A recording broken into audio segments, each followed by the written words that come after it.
सभी को मेरा नमस्कार। मेरा नाम प्रीति धवन है और मैं पिछले 30 इयर्स से योग सिखा रही हूँ और पिछले 20 इयर्स से मैं भगवद गीता पढ़ रही हूँ और योग के भी मैं सेशंस लेती हूँ और भगवद गीता का भी सेशन लेती हूँ। एक बार हम लोग भगवद गीता कंप्लीट कर चुके हैं, जिसे कंप्लीट करने में हमें 4 साल लगे। तो ये गीता की बुक्स हैं, 8 बुक्स का सेट है, इतनी मोटी मोटी 8 बुक्स हैं। तो बहुत ही आसान तरीके से गुरुजी महाराज ने इसमें भगवद गीता समझाई है और इतनी इंटरेस्टिंग और इतनी अच्छी स्टोरीज़ के माध्यम से समझाई है कि आपको कहीं भी नहीं लगेगा कि ये बहुत ड्राई है या समझ में नहीं आती है और इसको बहुत मुश्किल है जीवन में लाना। बहुत आसान है इसको जीवन में लाना, तो और बहुत मज़ा आता है इसमें। तो जो मज़ा और जो आनंद मुझे मिल रहा है इतने सालों से, वो मैं चाहती हूँ कि आपके साथ भी बांटूँ। तो आइए मेरे साथ भगवद गीता की यात्रा पर चलते हैं। थोड़ा सा फर्स्ट चैप्टर शुरू करने से पहले मैं आपको थोड़ी सी इसकी इंट्रोडक्शन बता देती हूँ कि इसमें क्या होता है कि अर्जुन जी महाराज के सारथी होते हैं श्री कृष्ण भगवान। तो अर्जुन के मन में इच्छा जागती है, युद्ध जैसे ही शुरू होने वाला होता है, शंखनाद भी हो जाता है, तो अर्जुन के मन में इच्छा जागती है कि मैं देखूं कि कौन कौन मेरे से लड़ने आया है। तो अर्जुन जो हैं कृष्ण महाराज को बोलते हैं कि मेरा रथ जो है दोनों सेनाओं के बीच में ले चलिए और मैं देखना चाहता हूँ कि कौन कौन आए हैं मेरे साथ युद्ध करने को। तो कृष्ण जी महाराज उनका रथ दोनों सेनाओं के बीच में ले जाकर खड़ा कर देते हैं। तो वहाँ पर अर्जुन देखता है अचानक से, जो कि वैसे उसको पहले से ही पता था, बट वो देखता है कि जो दूसरी तरफ दुश्मन सेना में खड़े हैं वो सब तो मेरे अपने ही हैं, मेरे ही भाई बंधु मित्र गुरु दादा सब मेरे साथ युद्ध करने को खड़े हैं, तो मैं इनको कैसे मारूंगा। तो उसको मोह घेर लेता है। तो इस मोह के कारण वो एकदम कँपने लग जाते हैं अर्जुन जी और शोक करने लग जाते हैं और बोलते हैं कि मैं तो ये युद्ध नहीं कर सकता, क्योंकि अपनों के ही खून से सने हुए राज सिंहासन को पर बैठने का भी क्या मतलब है। और वो पूरे फर्स्ट चैप्टर में यही विलाप करते रहते हैं। और फर्स्ट चैप्टर जब कंप्लीट होता है तो वो बोलते हैं कि मेरा जो है शरीर कमज़ोर हो रहा है और मैं युद्ध करने के बिल्कुल योग्य नहीं हूँ। और ये कहकर वो रथ पर बैठ जाते हैं अपना तीर कमान छोड़कर। फिर सेकंड चैप्टर के भी शुरू के 6-7 श्लोकों में यही उनका विलाप चलता है। और फिर 11वें श्लोक से कृष्ण जी महाराज को जब अर्जुन सरेंडर कर देते हैं, अर्जुन बोलते हैं कि मैं आपका शिष्य हुआ और आप मेरे को ज्ञान दीजिए कि मैं क्या करूं, आप मेरे को रास्ता दिखाइए। तो 11वें श्लोक से भगवान श्री कृष्ण अपना गीता संदेश शुरू करते हैं, जो कि बहुत महान संदेश है। हमारे जो राष्ट्र है भारत देश, उसकी धरोहर, उसकी देन पूरे संसार को। कहते हैं कि अगर पूरे संसार की जो चीज़ें हैं जो संसार ने हमें दी, वो अगर एक तरफ रख दी जाएं और श्रीमद् भगवद गीता को एक तरफ रख दिया जाए तो गीता जी का पलड़ा भारी रहेगा। इतनी सुंदरतम श्रेष्ठतम देन है भगवद गीता संसार को। तो क्यों ना हम सब इसे जानें और पढ़ें और अपने दिन प्रतिदिन के जो है दिनचर्या में इसको उतारें। उसके लिए भी बता देती हूँ, क्योंकि अर्जुन के मन में महाभारत चल रहा होता है, उसको समझ नहीं आता कि मैं किस रास्ते पर जाऊँ। इतना कन्फ्यूजन चल रहा होता है कि मैं इधर जाऊँ कि उधर जाऊँ, कि भाग जाऊँ कि युद्ध करूँ, उसको कुछ समझ में नहीं आता। और ऐसे ही युद्ध हमारे जीवन में हर रोज़ चलते हैं। छोटे छोटे महाभारत कि कैसे करें, कौन सी नौकरी पकड़ें, या किस रास्ते पर जाएं, शादी करें कि ना करें, या बच्चा करें कि ना करें, और ऐसे हजारों लाखों कन्फ्यूजन्स हमारे मन में रोज चलते हैं। इसीलिए आज से 5000 साल पहले कही गई गीता आज भी हमारे लिए रेलेवेंट है, और ज़्यादा रेलेवेंट है, क्योंकि जीवन में मुश्किलें और आपाधापी और ज़्यादा बढ़ गई है उस समय के हिसाब से। उस समय तो जीवन बहुत सीधा और सरल था, आजकल तो हम देख ही रहे हैं कि जीवन कैसा है, कितनी मुश्किलों और कठिनाइयों से भरा हुआ। तो भगवत गीता जी हमारे लिए आज के जीवन में और ज़्यादा रेलेवेंट हैं। तो आइए मेरे साथ शुरू करते हैं। श्रीमद् भगवत गीता चैप्टर 1 विषाद योग इसका नाम है। और इसमें सबसे पहले श्लोक में धृतराष्ट्र जी महाराज संजय जी से प्रश्न करते हैं। संजय जी को दिव्य दृष्टि मिली हुई है, तो संजय जी, और वो हजारों मील दूर बैठे हैं कुरुक्षेत्र से, और धृतराष्ट्र जी महाराज प्रश्न करते हैं कि युद्ध पर मेरे और पांडु के पुत्रों ने क्या किया। तो संजय जी महाराज उनको, मतलब पहला श्लोक तो यही है कि धृतराष्ट्र उवाच धर्म क्षेत्रे कुरुक्षेत्रे समवेता युयुत्सवा माम का च पांडवाश्चैव किम कुर्वत संजया। तो आइए शुरू करते हैं यहाँ से। तो पहले इसकी भूमिका है वो पढ़ते हैं। तो कहते हैं मैं आपको पढ़कर ही सुनाऊंगी, और बीच बीच में थोड़ा सा अपनी ओर से भी एक्सप्लेन कर दूंगी, क्योंकि अभी मेरे में इतनी एबिलिटी नहीं है कि मैं खुद ही सुना पाऊँ। और मैं भी, एक बात और, कि मैं भी सीख रही हूँ आप लोगों के साथ, हम सब मिलकर सीख रहे हैं इसको, और बहुत ही आसान तरीके से सीखेंगे हम सब मिलकर। तो आइए शुरू करते हैं। सबसे पहले मैं भूल ही गई आज, एक बार ओम की ध्वनि करते हैं शुरू।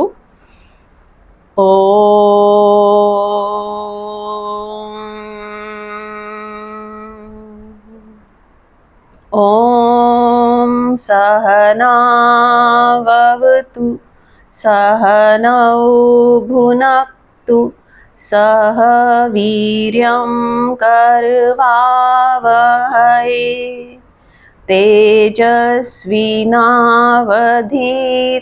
तेजस्विनावधीतमस्तु मा विद्विषावहै। ओम शांति शांति शांति। हाथों में घर्षण, आई हुई ऊष्मा को प्रभु का तेज मानते हुए अपने मुखमंडल और सारे शरीर पर धारण करेंगे। तो प्रश्न था धृतराष्ट्र जी महाराज के द्वारा संजय से कि मेरे और पांडु के पुत्र युद्ध में क्या कर रहे हैं। तो उत्तर देने से पहले कुछ भूमिका पढ़ेंगे।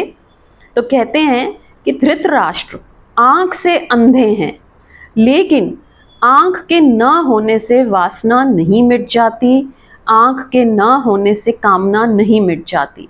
काश सूरदास ने धृतराष्ट्र का ख्याल कर लिया होता तो आंखें फोड़ने की कोई ज़रूरत ना होती। सूरदास ने आंखें फोड़ ली थीं इसलिए कि ना रहेंगी आंखें, न मन में उठेगी कामना, न उठेगी वासना। पर आंखों से कामना नहीं उठती, कामना उठती है मन से। आंखें फूट भी जाएं, फोड़ भी डाली जाएं, तो भी वासना का कोई अंत नहीं। गीता की यह अद्भुत कथा एक अंधे आदमी की जिज्ञासा से शुरू होती है। असल में इस जगत में सारी कथाएं बंद हो जाएं अगर अंधा आदमी ना हो। अंधा आदमी भी देखना चाहता है उसे जो उसे दिखाई नहीं पड़ता, बहरा भी सुनना चाहता है उसे जो उसे सुनाई नहीं पड़ता। सारी इंद्रियां भी खो जाएं तो भी मन के भीतर छिपी हुई वृत्तियों का कोई विनाश नहीं होता है। तो पहली बात तो आपसे ये कहना चाहूँगा कि स्मरण रखें कि धृतराष्ट्र अंधे हैं, लेकिन युद्ध के मैदान पर क्या हो रहा है, मीलों दूर बैठे उनका मन उसके लिए उत्सुक जानने को पीड़ित, जानने को आतुर है। दूसरी बात यह भी स्मरण रखें कि अंधे धृतराष्ट्र के 100 पुत्र हैं, लेकिन अंधे व्यक्तित्व की संतति आंख वाली नहीं हो सकती, भला ऊपर से आंखें दिखाई पड़ती हों। अंधे व्यक्ति से जो जन्म पाता है, और शायद अंधे व्यक्तियों से ही लोग जन्म पाते हैं, तो भला ऊपर की आंख हो, भीतर की आंख पानी कठिन है। ये दूसरी बात भी समझ लेनी जरूरी है। धृतराष्ट्र से जन्मे हुए 100 पुत्र सब तरह से अंधा व्यवहार कर रहे हैं। आंखें उनके पास थीं, लेकिन भीतर की आंखें नहीं थीं। अंधे से अंधापन ही पैदा होता है। फिर भी यह पिता क्या हुआ, ये जानने को उत्सुक है। तीसरी बात ये भी ध्यान रख लेनी जरूरी है कि धृतराष्ट्र कहते हैं, धर्म के उस कुरुक्षेत्र में युद्ध के लिए इकट्ठे हुए। जिस दिन धर्म के क्षेत्र में युद्ध के लिए इकट्ठा होना पड़े, उस दिन धर्म क्षेत्र बचता ही नहीं, और जिस दिन धर्म के क्षेत्र में भी लड़ना पड़े, उस दिन धर्म के भी बचने की संभावना समाप्त हो जाती है। रहा होगा वह धर्म क्षेत्र, था नहीं, रहा होगा कभी, पर आज तो वहां एक दूसरे को काटने को आतुर सब लोग इकट्ठे हुए हैं। ये प्रारंभ भी अद्भुत है। ये इसलिए भी अद्भुत है कि अधर्म क्षेत्रों में क्या होता होगा उसका हिसाब लगाना मुश्किल है। धर्म क्षेत्र में क्या होता है? वो धृतराष्ट्र संजय से पूछते हैं कि वहां युद्ध के लिए आतुर मेरे पुत्र और उनके विरोधियों ने क्या किया है, क्या कर रहे हैं, वह मैं जानना चाहता हूं। धर्म का क्षेत्र शायद पृथ्वी पर आज तक बन नहीं पाया, क्योंकि धर्म क्षेत्र बनेगा तो युद्ध की संभावना समाप्त हो जानी चाहिए। युद्ध की संभावना बनी ही है और धर्म क्षेत्र भी युद्धरत हो जाता है, तो हम अधर्म को क्या दोष दें, क्या निंदा करें? सच तो ये है कि अधर्म के क्षेत्रों में शायद कम युद्ध हुए हों, धर्म के क्षेत्रों में ज़्यादा युद्ध हुए हैं। और अगर युद्ध और रक्तपात के हिसाब से हम विचार करने चलें, तो धर्म क्षेत्र ज़्यादा अधर्म क्षेत्र मालूम पड़ेंगे बजाय अधर्म क्षेत्रों के। ठीक है, धर्म के नाम पर आप देखते हो आजकल भी कितनी लड़ाइयाँ होती हैं, तो कहते हैं धर्म क्षेत्रों में ज़्यादा युद्ध होते हैं बजाय अधर्म क्षेत्रों के। चोर कभी चोर से नहीं लड़ता। यह व्यंग भी समझ लेने जैसा है कि धर्म क्षेत्र पर अब तक युद्ध होता रहा है और आज ही होने को है। ऐसा भी न समझ लेना कि आज ही मंदिर और मस्जिद युद्ध के अड्डे बन गए हों।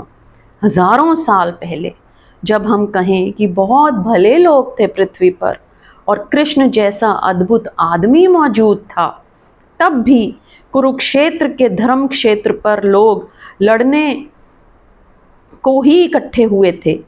यह मनुष्य की गहरे में जो युद्ध की पिपासा है, यह मनुष्य की गहरे में विनाश की जो आकांक्षा है, यह मनुष्य के गहरे में जो पशु छिपा है, वो धर्म क्षेत्र में भी छूट नहीं पाता, वो वहाँ भी युद्ध की तैयारियां कर लेता है। इसे स्मरण रख लेना उपयोगी है, और यह भी कि जब धर्म की आड़ मिल जाए लड़ने को, तो लड़ना और भी खतरनाक हो जाता है, क्योंकि तब जस्टिफाइड न्यायुक्त भी मालूम होने लगता है। ये अंधे धृतराष्ट्र ने जो जिज्ञासा की है, उससे ये धर्म ग्रंथ शुरू होता है। सभी धर्म ग्रंथ अंधे आदमी की जिज्ञासा से शुरू होते हैं। जिस दिन दुनिया में अंधे आदमी न होंगे, उस दिन धर्म ग्रंथ की कोई ज़रूरत नहीं रह जाती। वो अंधा ही जिज्ञासा कर रहा है। अब हम लोग सेकंड, थर्ड, फोर्थ श्लोक लेंगे और उस पे गुरुजी महाराज जो एक्सप्लेनेशन देते हैं वो ये देते हैं। वो कहते हैं, मनुष्य का मन, आप लोग ना अपने साथ बुक्स रख लीजिए श्री भगवद गीता की, ताकि श्लोक और उसका जो लिटरेट मीनिंग है वो आप खुद ही पढ़ लें। वो मुश्किल है, वो आपको समझना मुश्किल होगा, इसलिए यहाँ पर हम उस पर टाइम नहीं लगाएंगे, ठीक है। तो मनुष्य का मन जब हीनता की ग्रंथि से, इंफीरियॉरिटी कॉम्प्लेक्स से पीड़ित होता है, जब मनुष्य का मन अपने को भीतर हीन समझता है, तब सदा ही अपनी श्रेष्ठता की चर्चा से शुरू करता है। लेकिन जब हीन व्यक्ति नहीं होते, तब सदा ही दूसरे की श्रेष्ठता से चर्चा शुरू होती है। यह दुर्योधन कह रहा है द्रोणाचार्य से, पांडवों की सेना में कौन कौन महारथी, कौन कौन महायोद्धा इकट्ठे हैं, इससे वह शुरू कर रहा है। यह बड़ी प्रतीक की, बड़ी सिंबॉलिक बात है। साधारणतः शत्रु की प्रशंसा से बात शुरू नहीं होती, साधारणतः शत्रु की निंदा से बात शुरू होती है, साधारणतः शत्रु के साथ अपनी प्रशंसा से बात शुरू होती है। शत्रु की सेना में कौन कौन महावीर इकट्ठे हैं, दुर्योधन उनसे बात शुरू कर रहा है। दुर्योधन कैसा भी व्यक्ति हो, इंफीरियॉरिटी कॉम्प्लेक्स पीड़ित व्यक्ति नहीं है, हीनता की ग्रंथि से पीड़ित व्यक्ति नहीं है।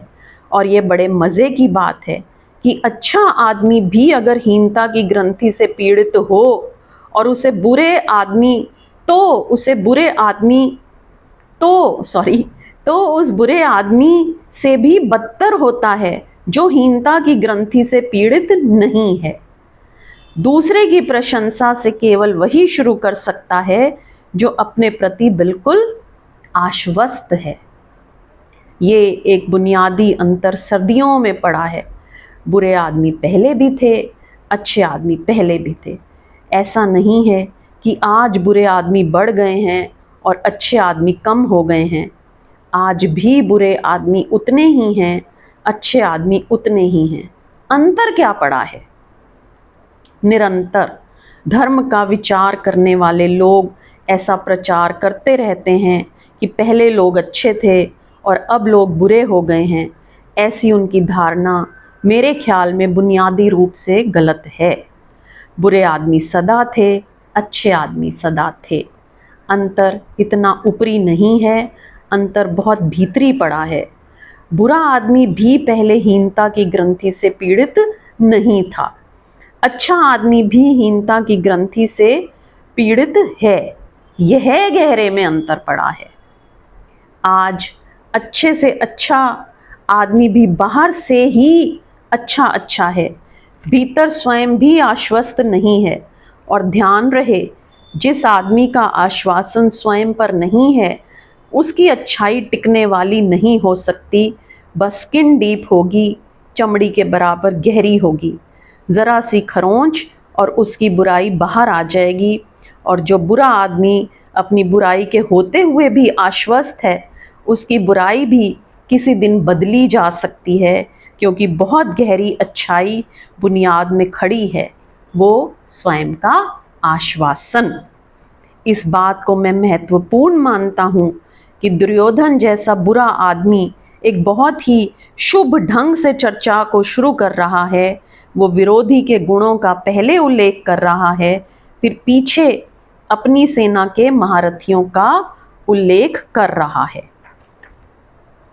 आगे के श्लोक हैं 8, 9, 10 और 11, हम एक साथ लेंगे।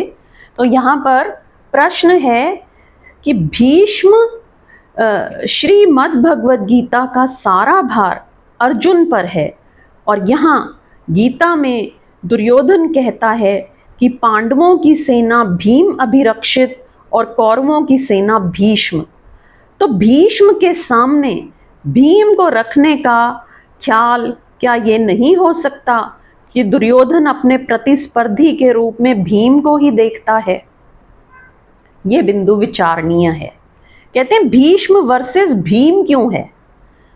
ठीक है, अपनी सेना में वो भीष्म को देखता है और विरोधी सेना में वो भीम को देख रहा है, उनके इक्विवेलेंट।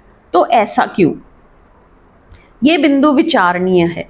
सारा युद्ध अर्जुन की धुरी पर है, लेकिन ये पीछे से सोची गई बात है। युद्ध के बाद, युद्ध की निष्पत्ति पर जो युद्ध के पूरे फल को जानते हैं, वे कहेंगे कि सारा युद्ध अर्जुन की धुरी पर घूमा है। लेकिन जो युद्ध के प्रारंभ में खड़े थे, वे ऐसा नहीं सोच सकते थे। दुर्योधन के लिए युद्ध की सारी संभावना भीम से ही पैदा होती थी। उसके कारण थे। अर्जुन जैसे भले व्यक्ति पर युद्ध का भरोसा दुर्योधन भी नहीं कर सकता था। अर्जुन डावाडोल हो सकता था, इसकी संभावना दुर्योधन के मन में भी है। अर्जुन युद्ध से भाग सकता है, इसकी कोई गहरी अचेतन प्रतीति दुर्योधन के मन में भी है। अगर युद्ध टिकेगा तो भीम पर टिकेगा। युद्ध के लिए भीम जैसे कम बुद्धि के लेकिन ज्यादा शक्तिशाली लोगों पर भरोसा किया जा सकता है। अर्जुन बुद्धिमान है, और जहाँ बुद्धि है वहाँ संशय है, और जहाँ संशय है वहाँ द्वंद्व है। अर्जुन विचारशील है, और जहाँ विचारशीलता है वहाँ युद्ध जैसी भयंकर स्थिति में आंख बंद करके उतरना कठिन है। दुर्योधन भरोसा कर सकता है युद्ध के लिए भीम का। भीम और दुर्योधन के बीच में गहरा सामंजस्य है। भीम और दुर्योधन एक ही प्रकृति के, बहुत गहरे में एक ही सोच के, एक ही ढंग के व्यक्ति हैं। इसलिए अगर दुर्योधन ने ऐसा देखा कि भीम केंद्र है दूसरी तरफ, तो गलत नहीं देखा, ठीक ही देखा। और गीता भी पीछे सिद्ध करती है कि अर्जुन भागा भागा हो गया है। अर्जुन पलायनवादी दिखाई पड़ा है, वो एस्केपिस्ट मालूम पड़ा है। अर्जुन जैसे व्यक्ति की संभावना यही है। अर्जुन के लिए यह युद्ध भारी पड़ा है। युद्ध में जाना अर्जुन के लिए अपने को रूपांतरित करके ही संभव हो सका है। अर्जुन एक नए तल पर पहुंचकर ही युद्ध के लिए राजी हो सका है। भीम जैसा था उसी तल पर युद्ध के लिए तैयार है। भीम के लिए युद्ध सहजता है, जैसे दुर्योधन के लिए सहजता है। इसलिए दुर्योधन भीम को केंद्र में देखता है तो आकस्मिक नहीं है। और अगर भीम केंद्र पर रहता तो शायद दुर्योधन जो कहता है कि हम विजयी हो सकेंगे, हो सकता है। लेकिन दुर्योधन की दृष्टि सही सिद्ध नहीं हुई और आकस्मिक तत्व बीच में उतर आया, वो भी सोच लेने जैसा है। आप अगर गीता जी को ध्यान से सुन रहे होंगे ना, तो आपके रोंगटे खड़े हो जाएंगे इस तरह। इस समय मेरे को तो गोज़ बम्प्स हो रही हैं पढ़ते पढ़ते। तो कहते हैं कृष्ण का ख्याल ही नहीं था, एक आकस्मिक तत्व बीच में उतर आया। कृष्ण का ख्याल ही नहीं है। कहते हैं कि अगर वो भीम को सोचता ना, जो सोच रहा था अपने ऑपोजिट, तो शायद वो जीत भी जाता। लेकिन अर्जुन था केंद्र, और एक आकस्मिक केंद्र उतर आया है। किसी को नहीं पता था ये चीज़ कि अकस्मात कोई और आ जाएगा और अर्जुन को रोक लेगा।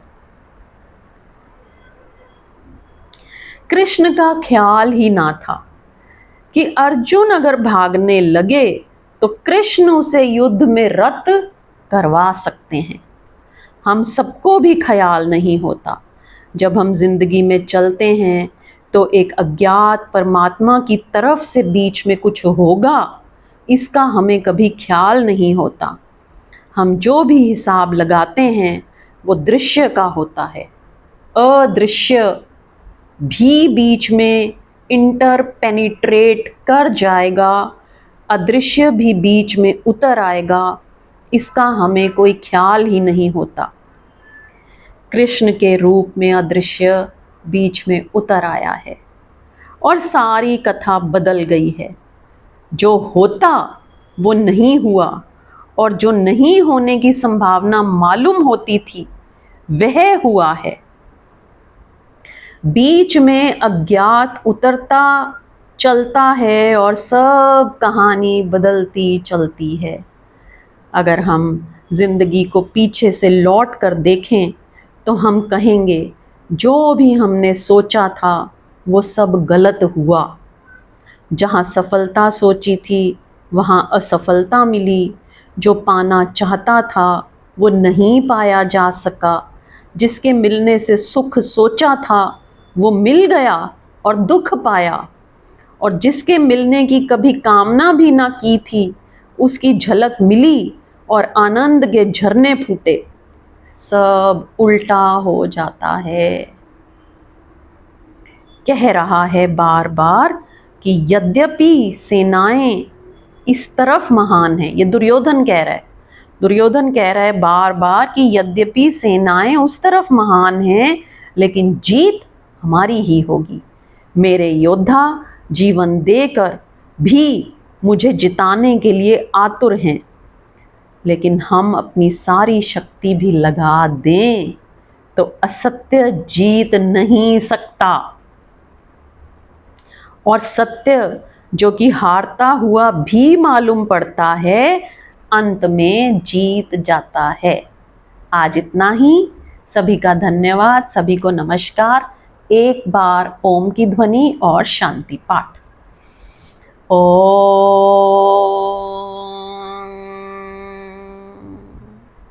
ओम द्यो शांति अंतरिक्षध्वं शांति पृथ्वी शांतिराप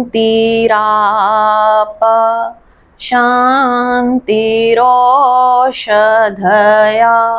शांति वनस्पतया शांतिर्विश्वे देवा शांति ब्रह्मा शांति सर्वेगम शांति शांतिरेवा शांति सामा शांतिरेधि। ओम शांति शांति शांति। जय श्री कृष्ण।